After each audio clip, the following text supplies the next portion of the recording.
Joining me now are two members of one of the biggest rock and roll groups of all time. From Queen, please welcome the great Brian May and the great Roger Taylor. Hi. Hi, Brian. How are you? A BBC survey named Queen's performance at Live Aid as the greatest performance in the history of rock and roll. Can either or both of you describe how it felt when you were on stage that day?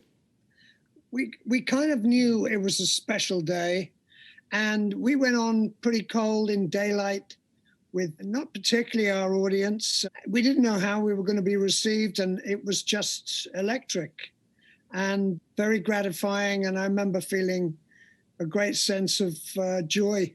You know, the first day rock and roll had really done something charitable for Africa. I remember it being very exciting, almost kind of too exciting to know where you were. You know, there's a great feeling of occasion, I thought, and a very unusual feeling backstage without any competitive feelings. Everyone was there seemingly for the right reason. So, yeah, but as Roger said, it wasn't our audience. They'd all bought their tickets before we were announced. So we thought, wow, are they going to know who we are? And then we went on and it erupted. So we all know that Queen was fortunate to have one of the all-time best frontmen in the history of rock and roll in Freddie Mercury.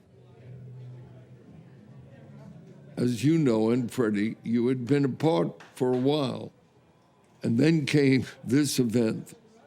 As you approached the event, was it intimidating to the reunited band, or did you feel confident that you would all rise to the occasion?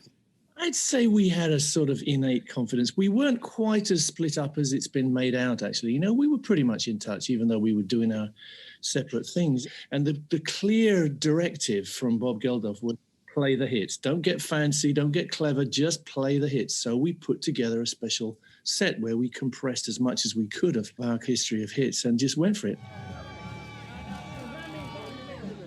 You were very involved in the making of the movie Bohemian Rhapsody, which is the most successful biopic of all time. Did you have any concerns about the film? We thought, you know, maybe it's too early to be doing this, but then it was pointed out to us that if we didn't do it, somebody else would do it, and they might make a mess of it. So we thought, no, we will do it, and we will shepherd it in such a way that it will be decent. It never was meant to be a film about Queen, really. It was a film about Freddie. But because Freddie was so much an integral part of this thing which we all built together, the band had to be a big element. As part of the movie was saying that we were a band, that was our strength. And Freddie always used to say that. I'm not the leader, I'm just a singer. But of course, he was more than that. One of Queen's most remarkable qualities is the band's ability to write really extraordinary music and have massive hits across a very broad spectrum of musical styles.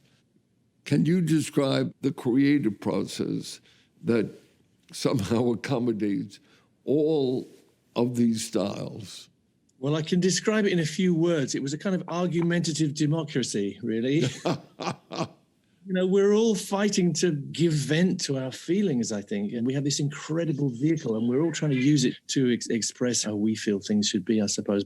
Was there any one hit you just could not agree on in the studio? I never thought Another One Bites the Dust would be a hit. But Michael Jackson, I think, suggested it. I couldn't have been more wrong. And he couldn't have been more right. Now, obviously, nobody can truly replace Freddie. He's a rock icon, an all-timer. But can you speak about Adam Lambert and what it's been like working with him? It's pure joy, I must say. And it's a joy that we didn't even look for. Both Roger and I felt that once Freddie was gone, probably we should just stop doing this. And then on the horizon appears this guy who has this incredible range, incredible personality.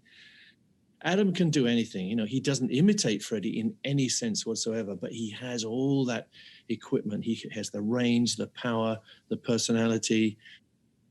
He's sufficiently camp and funny. He's an absolute instant communicator with the audience. So it's been great. It's been amazing working with Adam.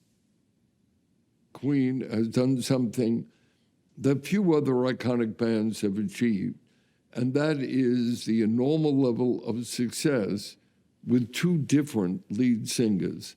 To what do you attribute that?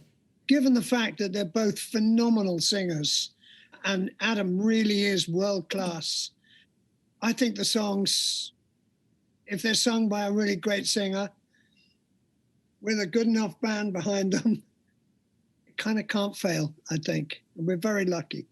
We feel very lucky in that respect. Well, warmest congratulations, really, to you both. I'm touched and honored by your presence. I couldn't be personally more gratified to share this with you. So thanks to you so much. Thank you. Thank you, Clive. It's been amazing to speak to you. Thank you, Clive. Been an honor.